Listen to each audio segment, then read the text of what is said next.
pastikan soket lekukan pada prosesor ini masuk ke si lekukan soket motherboardnya.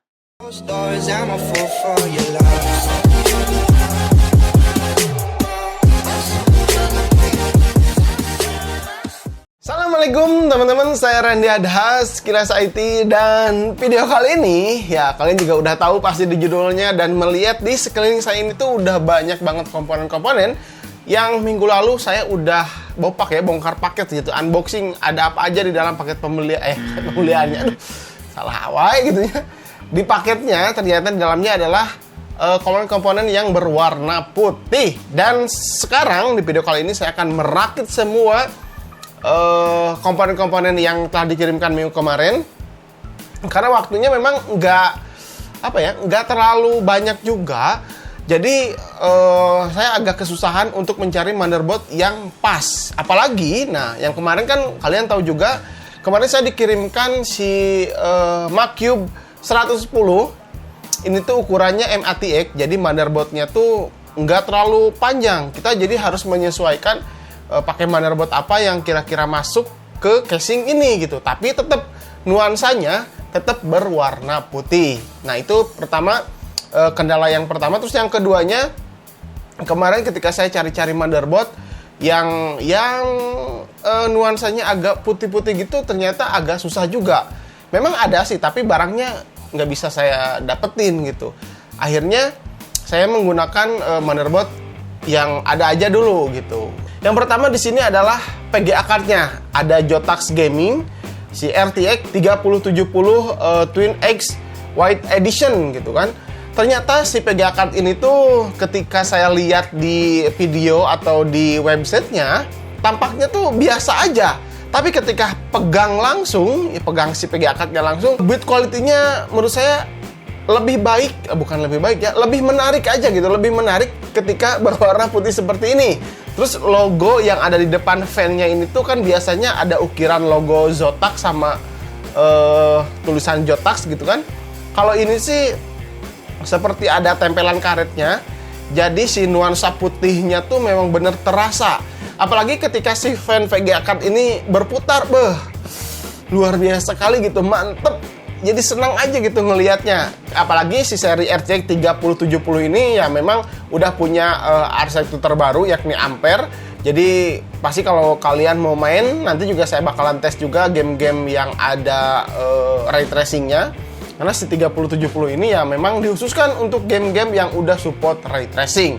Itu yang pertama. Terus yang keduanya juga nggak kalah menarik. Untuk power supply-nya nih, power supply-nya saya dikirimkan DQ750 MP2L versi white juga. Saya juga baru tahu ternyata si DQ750 ini ada yang warna putihnya juga. Dan kejutannya lagi, ternyata si kabel-kabelnya semua ini tuh berwarna putih juga. Ya memang udah menggunakan sertifikasi 80 plus gold, karena saya juga udah pernah cek kalau misalkan si power supply seri DQ dari Deepcool ini tuh udah benar-benar punya sertifikasi dari organisasi 80 plus ya.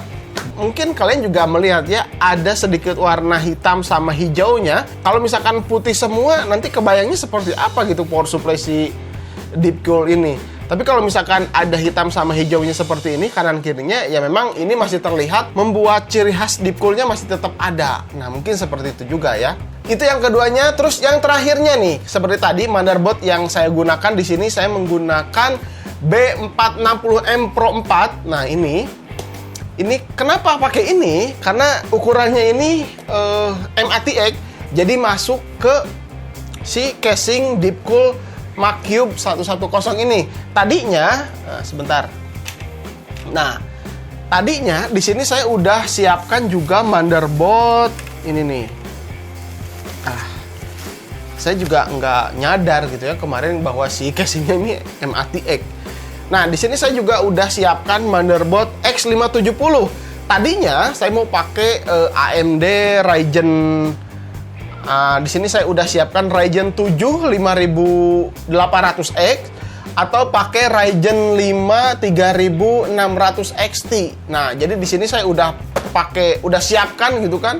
Tapi ternyata lupa gitu. Ternyata si casing Macube ini adalah ukurannya MATX.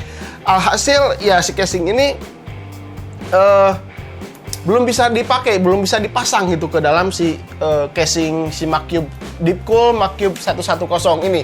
Akhirnya ya di sini saya menggunakan Intel Core i5 10400F yang diduetkan nanti dengan ASRock B460M Pro 4 ini. Nah, ini baru masuk ke si casing ini.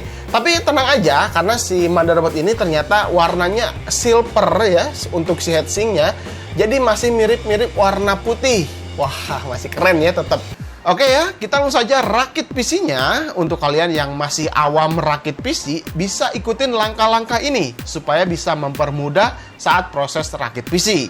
Pertama, kita masukkan dulu prosesor ke motherboard. Motherboard baru biasanya masih ada pelindung prosesornya yang warna hitam ini. Ini biarkan aja, nggak apa-apa gitu, nanti terlepas sendiri.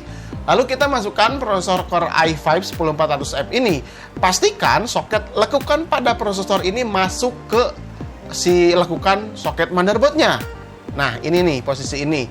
Kita tinggal paskan saja antara lekukan prosesor ke soket motherboard. Nggak usah khawatir terbalik masangnya. Jadi kalau misalkan terbalik ini si prosesor nggak akan masuk ke soket motherboard. Jadi tenang aja, gampang kok, pasti bisa lah. Nah, di sini juga saya sekaligus pasang NVMe juga karena rencananya saya pakai satu SSD NVMe dan satu SSD SATA juga. Langkah kedua, karena di sini saya mau pakai water cooling aftershell yakni si Deepcool GMX GTE V2 White Edition yang warna putih ini, maka kalian pasang dulu nih mountingnya dulu ke motherboard. Kalau cooler atau heatsinknya nggak usah dipasang dulu, nggak apa-apa, nanti aja belakangan. Supaya nanti nggak ribet saat tancap-tancap kabel power supply ke motherboard. Nah, sekarang siapkan casing dan power supply yang mau dipakai. Enaknya nih kalau misalkan pakai si power supply full modular seperti Deepcool DQ750M P2L versi putih ini, kabel yang digunakan juga ya sesuai kebutuhan aja. Nggak terlalu rame pokoknya nanti di dalam casing. Misalkan yang penting nih yang saya gunakan hanya kabel 24 pin, kabel CPU, kabel PCIe satu saja untuk PGA card karena udah cukup ya nanti pakai RTX 3070, dan satu kabel molek dan SATA. Ya pokoknya cuma segini aja gitu, nggak terlalu banyak. Simpel kan? Nah, kebetulan di sini saya pakai fan tambahan dari Deepcool CF120 yang isinya 3. Jadi rencana saya ini si fan hitam bawaan casing ini saya akan pindahkan ke depan, lalu di belakang dan atas saya pakai fan RGB si Deepcool CF120 supaya nanti airflow cepat membuang udara panas. Dikarenakan fan ini sejajar antara intake di depan, lalu ke fan cooler dan ke fan exhaust. Jadi sejajar gitu kan. Jadi lebih cepat nih, airflow bakalan lebih bagus kalau seperti ini. Jika fan udah terpasang dengan baik, lanjut pasang motherboard. Jangan lupa back panelnya nih. Biasanya saya lupa, tapi kali ini enggak. Pasangkan motherboard, lalu kencangkan dengan 4 baut. Ya udah lebih dari cukup sih sebenarnya, 2 di atas, 2 bawah. Atau mau 6 baut juga boleh, nggak apa-apa. Oh ya teman-teman, maaf nih, saya barusan malah pasang dulu si heatsink cooler ini.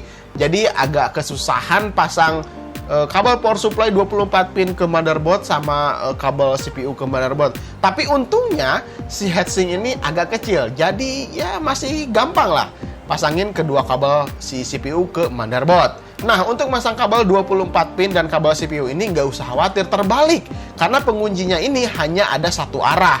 Jadi kalau kuncinya nggak masuk, berarti itu masih terbalik. Tinggal ngikutin aja di mana tempat penguncinya. Gampang kan? Nah, setelah ini mau pasang memori RAM boleh, atau pasang kabel-kabel panel I/O juga boleh. Untuk pemasangan kabel I/O ini biasanya agak ngumpet-ngumpet sih keterangannya, tapi pasti ada kok. Tinggal cari aja. Misalkan nih, di sini kan ada petunjuknya dari bawaan casing. Ada pin untuk power, ada untuk reset, HDD LED, dan lain-lain. Kita tinggal pasangkan saja ke pin motherboard yang sudah ada keterangannya. Ya, contoh simpelnya sih seperti ini. Jadi kan lebih mudah. Yang terakhir, pasang PGA card yang cantik ini. Ini adalah Jotax Gaming Twin X White Edition. Jadi si Jotax RTX 3070 ini versi putihnya. Kalau minggu lalu sih saya rakit pakai yang versi hitam. Yang putih ini bener-bener keren banget. Saya juga nggak nyangka gitu, kalau si versi white-nya ini tuh sekeren ini gitu. Keren deh untuk Jotax ya, mantap. Cara pasangnya ya pasti kalian juga udah tahu ya, kita tinggal buka baut penahan di belakang, lalu masukkan VGA ke slot PCIe yang paling atas. Biasanya yang disetting paling kenceng dan dipasangkan koper yang terbaik.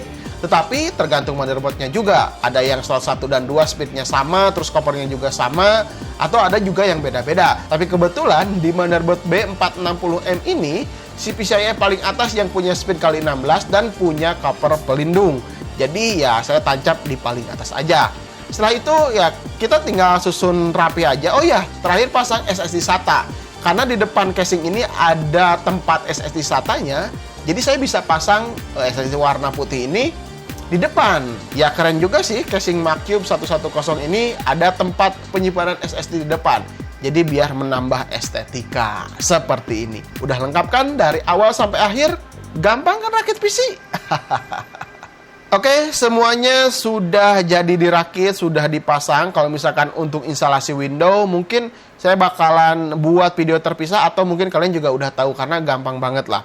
Sekarang kita langsung saja tes ke pengujian gaming. Oke, let's go.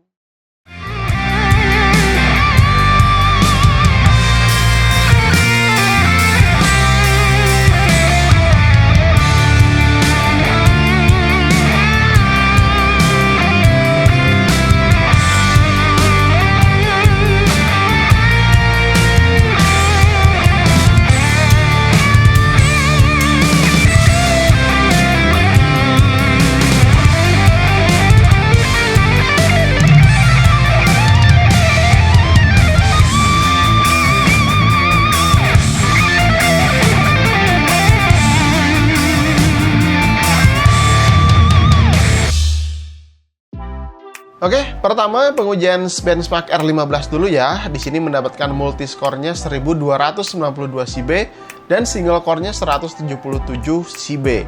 Untuk OpenGL GPU mendapatkan 132,52 fps. Angka yang cukup besar sih ini untuk melibas game-game di 2021 nanti. Oke, kita langsung saja ke game yang pertama. Ada Cyberpunk 2077. Meskipun sekarang peminatnya tidak setinggi awal rilis, namun game ini cukup berat meskipun dijalankan di resolusi 1080p saja. Ya memang presetnya ultra ray tracing ya. Kita lihat nih, di dalam ruangan ini bisa menyentuh kadang-kadang 80-90 fps. Jika sudah memasuki kota, maka fps ini terlihat menurun. Bahkan bisa di bawah 60 fps. Ya memang juga gitu kan, efek real time-nya ini berasa banget. Apalagi kalau kita lihat lebih dekat, wah karakter-karakternya memang mantep banget lah pokoknya gitu ya. Ya game ini memang canggih di beberapa game, tapi katanya ada beberapa kekurangan di beberapa frame-nya juga. Nah kalau misalkan kita melihat suhu prosesornya di sini sungguh sangat adem. GPU juga masih di bawah batas wajar, masih oke lah.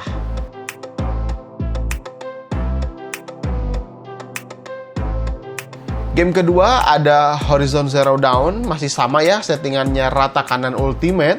Resolusi 1080p jika kita masuk di frame seperti ini. Daratan banyak karakter sedang beraktivitas ya si karakternya.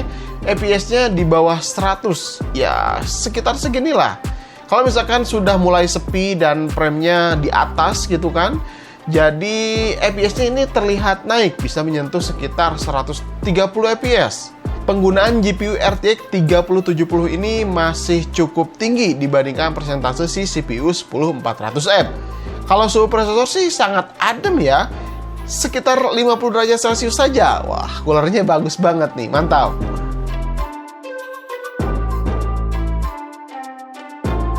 Game ketiga, saya coba game control ya, ray tracing-nya on, resolusi 1080p, presetnya high, paling tinggi pokoknya. FPS-nya juga ya cukup tinggi karena fitur DLSS di sini saya aktifkan sehingga FPS-nya bisa meningkat lebih tinggi juga. Mantap. Game keempat ada Shadow of the Tomb Raider, masih setting rata kanan, resolusi 1080p, DirectX 12. Kalau melihat FPS sih ya udah bagus ya, di atas 100-an, 130, 140 bahkan. Persentase GPU RTX 3070 dan CPU 10400F ini hampir seimbang lah penggunaannya. Kalau kalian mau lihat watt yang dikeluarkan sama PC-nya aja, kalian bisa lihat di pojok kiri bawah. Nah, perkiraan sekitar 250 atau 300-an lah, kurang lebih seperti itu. Nah, bonus di sini saya tes juga game Dirt 5. Di sini saya setting paling tinggi juga lah, rata kanan 1080p. Ketika di benchmark seperti ini, rata-rata FPS-nya berkisar di 80-an, 90 bahkan. Jadi ya menurut saya FPS-nya cukup tinggi lah dengan spek yang dipakai ya. Soalnya kan game-game next gen ini tuh ya cukup berat juga gitu. Kalau misalkan kita pakai seri PGA GTX 16 series gitu kan, FPS-nya tuh di bawah 60. Lalu untuk suhu prosesor yang saya kaget juga di sini hanya di 46, 45, 48 derajat Celcius saja gitu kan. Si suhu CPU-nya sangat dingin sekali. Lalu GPU-nya juga si RTX 3070 sangat dingin sekali. Saya yakin airflow di dalam casing ini cukup bagus juga. Di sini terlihat ya persentase PGA ini 98%. Tinggi juga karena game ini cukup memakan GPU banget gitu kan. Kalau si prosesornya sih masih berada di sekitar 40, 30, 50% saja. Oke, teman-teman, bagaimana menurut kalian tentang si PC apa ya namanya? Saya juga belum kasih nama. Kalau misalnya kalian punya nama atau ide yang menarik, silahkan tulis di kolom komentar aja ya. Dan ini adalah versi white-nya, jadi saya di sini menggunakan Intel karena alasannya tadi di awal saya udah jelaskan. Tapi ternyata si Intel Core i5 10400F ini disandingkan dengan RTX dari Jotax Gaming yang 3070 ini ternyata cukup oke juga gitu. Jadi kalau misalkan mau main game-game di tahun 2021 mendatang atau next gen gamenya, mungkin rakitan PC seperti ini bakalan tetap bertahan. Bisa 4 tahun atau 5 tahun ke depan, PC ini nggak usah di-upgrade juga masih, menurut saya sih masih oke gitu. Tapi kalau misalkan kalian mau upgrade lagi nih, misalkan ganti prosesornya ke Core i9 atau Core i7 Gen 11 nanti kan sebentar lagi ada Intel generasi 11. Si motherboardnya ini juga nggak usah di-upgrade juga. Terus power supply-nya juga apalagi karena ini udah punya 750 watt, nggak usah di-upgrade juga, ini udah lebih dari cukup untuk menahan beban si prosesor Core i7 atau Core i9 nanti kalau misalkan mau di-upgrade. Karena untuk si RTX 3070 ini ya udah sangat pas juga gitu kan. Ketika tadi tes main game juga, si wattnya juga berkisar di 300 watt ya, kurang lebih 300 sampai 400 kurang lebih ya. Jadi masih aman lah untuk dipasangkan si Deepcool DQ750 MP2L ini. Nah, rencananya ke depan nanti kalau ada prosesornya AMD dan motherboardnya, terus casingnya juga ada yang warna putih, mungkin dari Deepcool atau dari brand lain. Ini saya akan coba buatkan PC putih menggunakan prosesornya AMD. Ya, mudah-mudahan ada komponennya jadi bisa dirakitkan. Jadi versi Intelnya udah saya buat, lalu nanti versi AMD-nya juga udah dibuat. Oke, mungkin segitu aja teman-teman. Mudah-mudahan ya video ini bisa bermanfaat untuk kalian. Kalau misalkan saya ada salah-salah kata, boleh koreksi aja di kolom komentar. Nah, seperti itu aja. Oke, sampai ketemu di video berikutnya. Saya Randy Adha, Sekilas IT. Assalamualaikum warahmatullahi wabarakatuh. Salam teknologi.